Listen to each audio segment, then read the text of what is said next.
Bienvenidos. En esta oportunidad abordaremos el trabajo nuevamente con volúmenes y abordaremos para ello un problema del cálculo en una variable de Larson, la sección 7.2, el ejercicio 67. Es un ejercicio que es interesante desde mi punto de vista porque le permite aclarar ciertos procesos donde está incluido la optimización de volúmenes. Entonces el problema que se está proponiendo es el siguiente. Dice que el arco de parábola y igual a 4 menos x cuadrado sobre 4 en el intervalo 0, 4 se gira alrededor de la recta y igual a b, como muestra la figura. Determinar el volumen. Entonces, ¿cuál es la figura? Básicamente es esta. Aparece aquí nuestro eje y, nuestro eje x. Tenemos la recta y igual a b, ¿sí? Y este es el arco de parábola. Note que empieza aquí en 4, ¿cierto? El vértice está en 4 para el intervalo correspondiente entre 0 y 4. Cuando x vale 0, pues y vale 4. Y cuando y vale 4, pues esto sería 4 cuadrado 16 sobre 4, 4, 4 menos 4, 0. O sea que estamos aquí en este punto, ¿sí? Y aquí está nuestro arco de parábola en dicho intervalo. Y vamos a girar esta región, la región acotada, pero en torno a este eje. Noten que entonces vamos a tener aquí dos pedacitos de región. Si consideramos el caso entonces de un rectángulo, en este caso debemos considerar dos rectángulos. Voy a pintar pues, un rectángulo característico. Entonces voy a pintar aquí un rectángulo y aquí voy a tener otro. Y van a empezar a girar en torno a ese eje y igual a b. ¿De acuerdo? El eje de rotación es la recta y igual a b. Recuerden eso, ¿cierto? Es esta recta que está pintada aquí en color rojo. Bien, entonces cuando giremos, recuerden que la idea es que pintemos el simétrico de la región respecto al eje, ¿cierto? El simétrico de la región respecto al eje. Lo ponemos a girar y lo mismo aquí, el simétrico de la región respecto al eje y lo ponemos a girar. Entonces miren que están formando discos, o sea que el método que vamos a utilizar son discos. ¿De acuerdo? Vamos a utilizar discos. Entonces miren, vamos a escapar un momentico aquí, vamos a mostrarles en GeoGebra el asunto como está ocurriendo. Entonces aquí tenemos el GeoGebra. Noten que aquí tenemos un rectángulo, ¿cierto? Y aquí tenemos otro rectángulo característico. Podemos animarlo, podemos animar aquí, para que vean cómo se van moviendo esos rectángulos característicos dentro de la región. ¿De acuerdo? Y pues obviamente eso va a ir generando unos volúmenes aquí correspondientes. Entonces permítanme, voy a pararlo nuevamente aquí. Eso es lo que hemos hablado hasta este momento. Bien, entonces volvemos a la presentación y decimos que como va a girar en torno al eje, a la recta y igual a b, ¿cierto? Es nuestro eje de rotación. Entonces dijimos que el método que vamos a utilizar es el método de discos. Ya dijimos por qué se caracteriza por el método de discos. Entonces recuerden que aquí tenemos una fórmula que es una fórmula con secto. Realmente aquí diríamos que en general la integral entre alguna A y algún B de pi por el radio en función de x elevado al cuadrado con respecto a x. Porque es la suma de disquitos, de cilindritos de altura delta de x. Entonces imaginemos aquí un pequeño cilindrito, ¿cierto? Aquí de altura delta de x en este caso. Bien, entonces pi por r cuadrado de x. Entonces miramos el intervalo. Miren que el intervalo iba entre 0 y 4. Aquí nos está dando el intervalo. O sea que vamos a decir que es entre 0 y alguna a de pi por r de x al cuadrado de x. En particular, como dijimos en nuestro caso, va a ser entre 0 y 4. Sacamos el pi de la integral, una constante. ¿El radio quién lo va a determinar? Pues la función, ¿cierto? Miren que el radio de este disco va a ser la función. O sea que es 4 menos x cuadrado sobre 4. Y ahora le quitamos el b, porque miren que el radio es la función menos esta distancia b, elevado al cuadrado. Noten por qué la importancia de que es una fórmula con secto, no es simplemente poner aquí esta función. No, es la distancia, este es nuestro r en función de x, es la distancia que sería toda la función, que es nuestro y, menos esta distancia que es b, ¿cierto? Noten que aquí esa distancia de r es y menos b, elevado al cuadrado. Procedemos entonces ahora a desarrollar este cuadrado, y luego hacer la integral.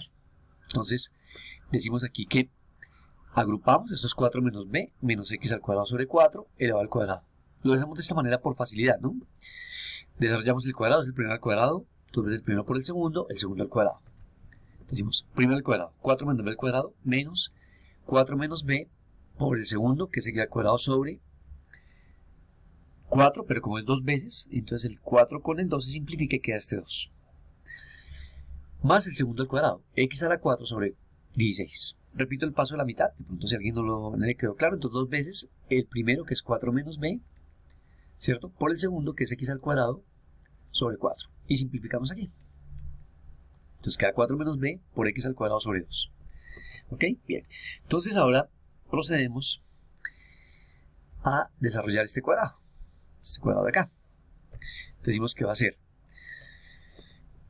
4 menos b al cuadrado, 4 menos b cuadrado, menos 4 menos b por x al cuadrado de x, más x a la 4 de x, e integramos respecto a x. Entonces podemos desarrollar el cuadrado o como integramos directamente. Entonces miren que estamos integrando respecto a x. Entonces quedaría 4 menos b cuadrado por x, menos 4 menos b por x al cubo sobre 3, pero como estaba sobre 2, pues de una vez sobre 6, y x a la 5 sobre 5 por un 16avo, o sea que es x a la 5 sobre 80, ¿cierto? Es decir, x a la 4 saco el 1/16 integral, y decimos que esto es un 16avo de x a la 5 sobre 5, y hacemos la simplificación que es x a la 5 sobre 80, y ahí tendríamos este último término. Y ahora aplicamos el teorema fundamental del cálculo, ¿no? Límite superior menos límite inferior, o sea, evaluado entre 0 y 4. Noten que como x vale, en el límite inferior vale 0, pues en el límite inferior esto va a valer 0. O sea que nos queda únicamente evaluado en el límite superior, o sea, reemplazando por 4. Entonces tendremos aquí que esto es 4 menos b al cuadrado por 4, menos 4 menos b por 4 al cubo, que son 4 al cubo sobre 6, ¿cierto? Que es 4 por 4, 6 por 4, 64, 64 sextos, simplificado a la mitad, 32 tercios. ¿Sí? 32 tercios.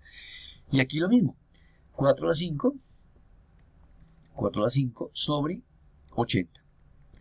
¿Cierto? Que esto es 4 por 4 por 4 a la 3 sobre 80.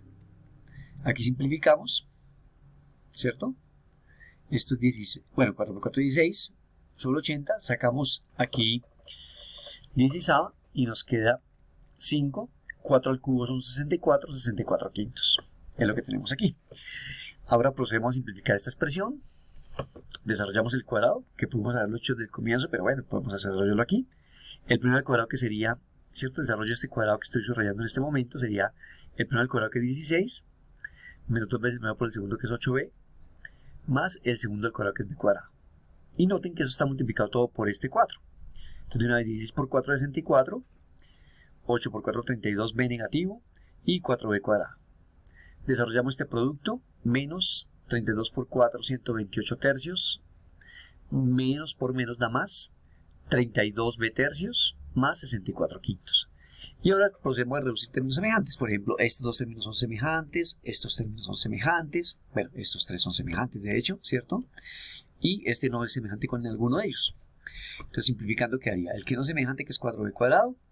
Si simplificamos este par de términos, nos queda menos 64 tercios de b. Y la operación de los términos independientes, ahí queda para que le echen la operadita, debe darles 512 quinceavos. Bien, ese es nuestro volumen, y miren que es un volumen que depende de la variable b, es decir, que va a depender de donde ubiquemos esta recta. Claro, ¿cierto? A medida que esta recta se deslice, ya sea hacia arriba o hacia abajo, podemos generar un volumen que va cambiando. Ok. Ahora hay una pregunta interesante, y es lo que les decía que me hizo el video. ¿Para qué valor de b el volumen será mínimo? Ah, ok, miren que entonces aquí tenemos b como una función de b. Y esa es nuestra expresión. Como es una función de esa variable o ese valor de b, entonces lo que procedemos es a utilizar nuestros conceptos de cálculo diferencial. Sabemos que para trabajar máximos y mínimos requerimos como mínimo la primera derivada. Entonces tenemos, para empezar, la función. Miren que aquí, ¿qué hemos hecho? Factorizamos un 4. Sacamos un factor común de todo, que es un 4. Entonces quedaría 4 afuera, pi, que estaba fuera del factor de b cuadrado. Aquí sería 16 tercios de b. Y aquí, cuarta de 512 son 128, 128 quinceavos. Y tenemos ya factorizada nuestra expresión. Ahora procedemos a derivarlo. Es una constante, sale de la derivada, ¿cierto? O sea que quedaría 4pi. Y derivamos aquí, que sería 2b. Y la derivada de esto que es 16 tercios. Y la derivada de una constante que es 0. O sea que queda esta expresión. Y la podemos factorizar, ¿cierto? Y nos queda aquí entonces, y vamos aquí, ¿cierto? Factorizamos aquí adentro un 2. Sale el factor, 2 por 4, 8pi. Aquí quedaría dentro b. Y la mitad de 16 tercios, que son 8 tercios. Ahora derivamos esto. Entonces la segunda derivada sería el 8pi queda constante y la derivada de b que es 1 y no más porque la derivada de 8 tercios que es 0. Y por lo tanto 8pi por 1 pues da 8pi. O sea que la segunda derivada es 8pi. Noten que la segunda derivada no depende de b. Pues uno escribe aquí segunda derivada en términos de b, pero el término es una constante. Eso es una constante, ¿no? Pi es una constante, 8 es una constante, o sea que esa derivada es una constante. Entonces, ¿qué recordamos del cálculo diferencial? Que si la segunda derivada es mayor que 0, esto es positivo, es porque la función que estamos trabajando, que sería esta función, es cóncava hacia arriba, ¿cierto? Es cóncava hacia arriba. Y al ser cóncava hacia arriba, entonces debe tener un punto mínimo en un punto crítico. Ese punto crítico, ¿quién me lo entrega? La primera derivada igualada a 0. Entonces lo que decimos acá, la segunda derivada es positiva, la función es cóncava hacia arriba, por tanto hay un mínimo en un punto crítico. El punto crítico me lo va a dar la primera derivada igualada a 0. Igualamos esta primera derivada a 0, o sea que esto no puede ser 0, ¿cierto? B' en función de b igual a 0. Esto no es 0, o sea que lo que debe ser 0 es lo que está dentro del factor, o sea que b menos 8 tercios debe ser igual a 0. Igualamos, entonces esto no es 0, o sea que lo que debe ser 0 es esto, o sea que b menos 8 tercios debe ser igual a 0, y expresando b quedaría que b es igual a 8 tercios. Y ya tenemos donde debemos ubicar la recta, en b igual a 8 tercios, ¿de acuerdo? Bien, entonces tenemos aquí b es igual a 8 tercios, y evaluamos el volumen. Aquí nos piden eso, siempre nos piden el valor de b. Yo lo hago es para mirar el valor que tendría en ese mínimo. Entonces, como es una función de b, reemplazamos el b por 8 tercios. Entonces sustituimos pi, nuestro pi, 4, b, pero b es 8 tercios, elevamos al cuadrado, menos 64 tercios de b, pero b es 8 tercios, más 512 quinceavos. Se hace la operación y eso nos da 256,45 de pi unidades cúbicas, lo que sean las unidades en este caso. Y ese sería nuestro volumen mínimo. Antes de pasar a la actividad para el visitante, entonces permítame escapamos acá, vamos a mirar nuevamente la situación en GeoGebra. Y noten que en GeoGebra tenemos el siguiente análisis. Noten que podemos mover aquí nuestros rectángulos, como hemos hecho previamente, y a medida que yo mueva el deslizador de B, noten acá, ¿cierto? Aquí en esta parte de aquí de nuestra gráfica, en la vista gráfica 2, estoy pintando la función volumen. ¿Sí? La función volumen, a medida que varíe la variable B, ¿cierto? Entonces vamos a animarla. Y noten que el volumen va tomando ciertos valores que van decreciendo y llega a un punto donde está el mínimo y vuelve a crecer. Entonces voy a parar aquí la animación y vamos a mirar dónde está ese volumen mínimo. Más o menos va a estar como por acá. Miren, por aquí, ¿cierto? Miren que es 2.7. Si volvemos a la presentación, ese valor de 2.7 es aproximadamente 8 tercios. 8 tercios es 2.6666 periódico. O sea que es 2 enteros, 2 tercios.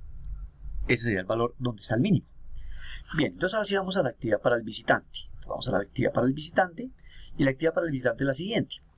Vamos a determinar el volumen del sólido obtenido al girar a la región limitada por las curvas y igual a x y y igual a x al cuadrado alrededor del eje y igual a 2. Entonces, precaución, ¿no? Tienen que hacer la gráfica lo mejor posible. Y igual a x, y igual a x al cuadrado es de esta forma. Entonces, esta es la región limitada, ¿sí? Y la vamos a girar en torno, estos se cortan en 1, eso es lo que tienen que mostrar, se cortan en 1, todo eso tienen que mostrarlo, y vamos a girarlo en torno a la recta y igual a 2. ¿Cuál método sugiero que utilicen allí? Pueden utilizar el método de arandelas, porque si lo giramos aquí y pintamos el simétrico, se va a formar aquí una arandela. O en su defecto traten de utilizar el método de casquetes cilíndricos. Sugerencia, háganlo por arandelas. En casquetes cilíndricos nos podemos meter una embolatada de los 3000 demonios o podemos complicarnos, dicho en un lenguaje un poco más formal. Muchas gracias por su visita, no olviden dejar sus comentarios y suscribirse a nuestro canal si bien lo tienen. Gracias.